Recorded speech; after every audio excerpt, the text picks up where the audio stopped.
Good morning and welcome to ASL's HR in 10. At 10.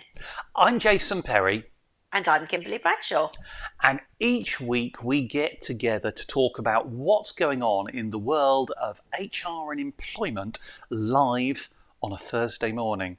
So, Kimberly, any kind of organisational changes out there caught your attention? Oh, yes, I think we need to talk about the cabinet change. What tickles me is that, in no other organisation can you go in as a leader and within a day get rid of the people you don't want and get in the people you do. Yes, it does happen, but it usually happens over a period of time because of consultation and, protecting yourself from any claims and what have you. But yeah, that's really tickled me this week. It's an interesting point actually, and not one we often think about because there. I'm just contemplating this as I'm speaking. Directors are not so much employed as appointed, aren't they? Because they're elected by the shareholders. And arguably MPs are kind of the same. But you're right, pretty much no organisation would do it, let's say, in such a brutal way. It's Yes, within a day. Yes, yes. I mean, for most of us in some element of business, there's some reassurance about some of the people who stayed, not least the Chancellor. It looks like we've steadied the markets enough to kind of calm things. But the one that really caught my attention, have you seen the new Education Secretary? Yes, Gillian Keegan. What an interesting backstory. Indeed. Grew up in the 1980s in inner city Liverpool in the days of, dare I say, the loony left councils of Liverpool in those times. Um, and she was an apprentice aged 16 in the motor industry. That's not your normal route into politics, is it? No, nor into the Conservatives, Well, actually. no, That's not a political statement. no. That's just an observation. Indeed. Uh, But to so yeah, have a former apprentice as Education Secretary, I think might give us a little bit of an indication of a shift coming in our approach on education. I think that would be great. I'm also hoping that the new business secretary, Grant Shapps, has better employee engagement skills than Jacob Rees-Mogg had. We talked about that quite a few months ago. I think you can go beyond hope there. But again, there's a piece in the Times today, coming back to Gillian Keegan, that's really quite interesting and looking at suggestions of the approach and that education might be our route to changing the productivity battles of the UK. And there's talk of narrowing down the subjects up to GCSE so we don't put so much pressure on children and so we change the way in which we educate a little bit, but bringing in an English, I'm not sure they're going to call it an English or a British baccalaureate that widens and delivers something above and beyond what we currently do at A level. So really, really interesting things, I think, to come from Gillian Keegan. So I think that's one to watch. Absolutely.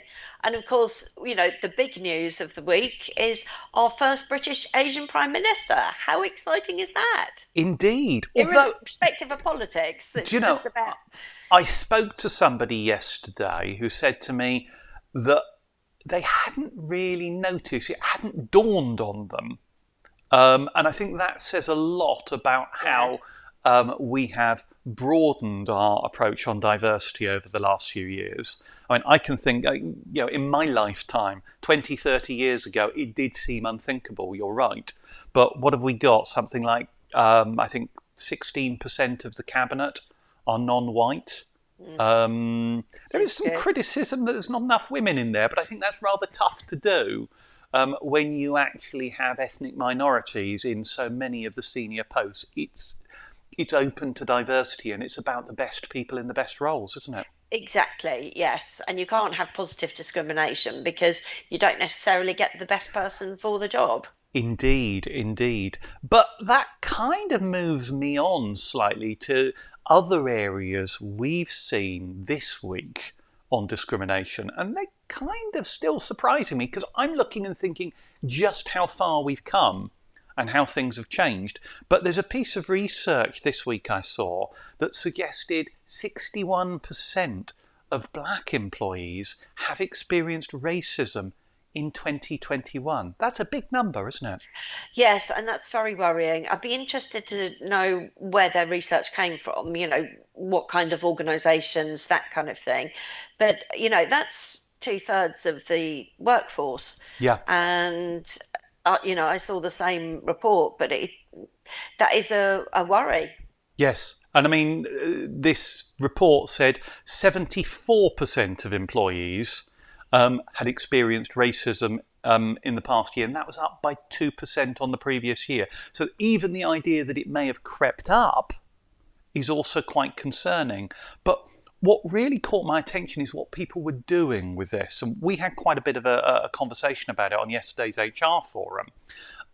Because there are approaches, whether or not you tackle it formally or informally, and try and bring people together gently to resolve the problem.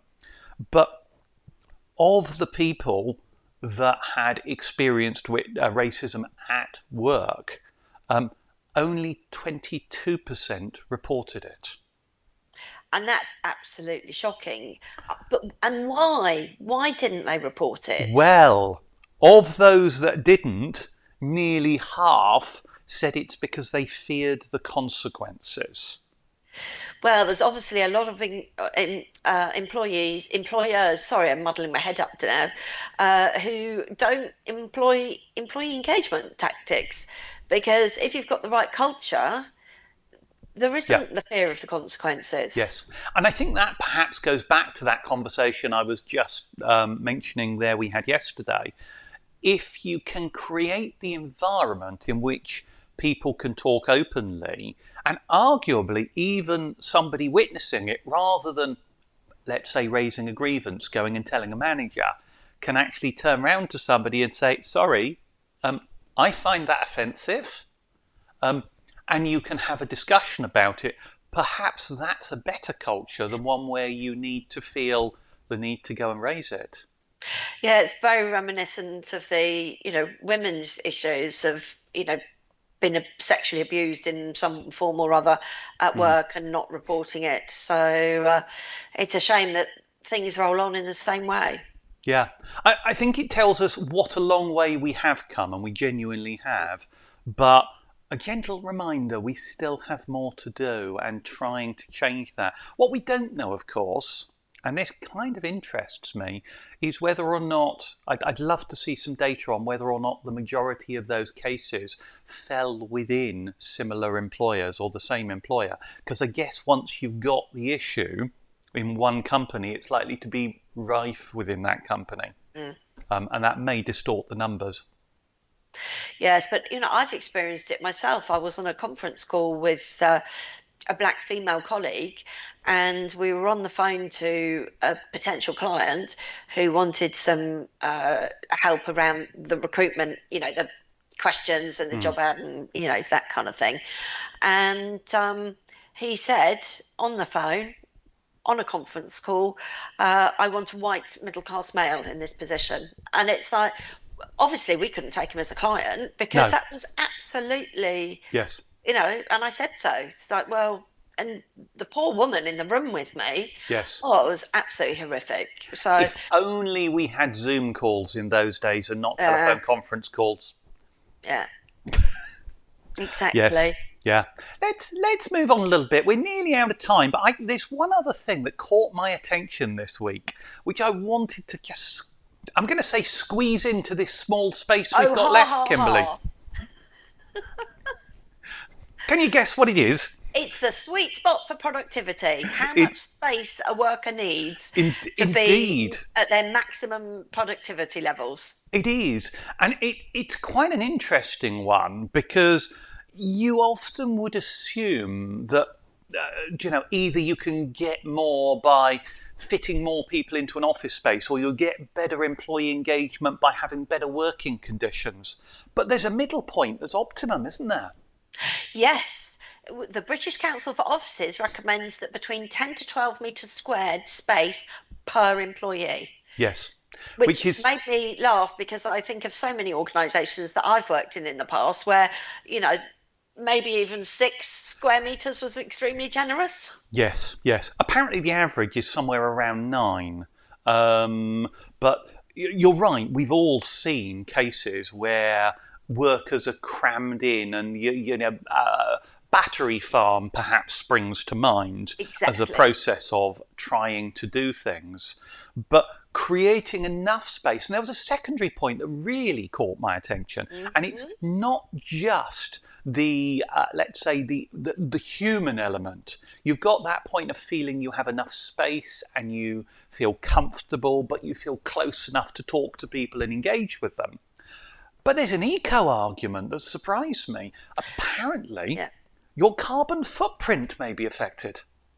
Yes, by reducing it. And given the announcement yesterday from the EU about the increase in, um, bad emissions that have gone up Mm. rather than down, that's a really important thing to be able to consider reducing your Yeah, carbon footprint. yeah.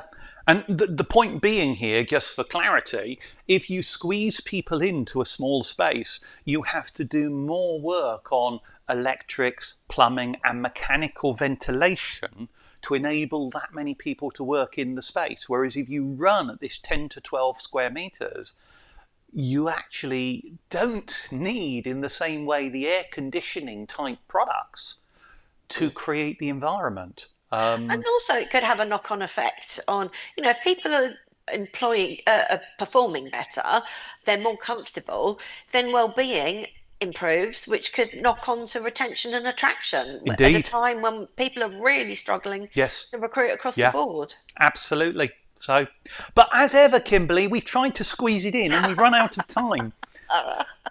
Knowing us, we're lucky that we managed to squeeze it into even 12. Well, I think we are on 12 actually, so there we go. Um, this has been HR in 10, and we're out of time, I'm afraid. But for now, we'll say goodbye and we'll see you again same time.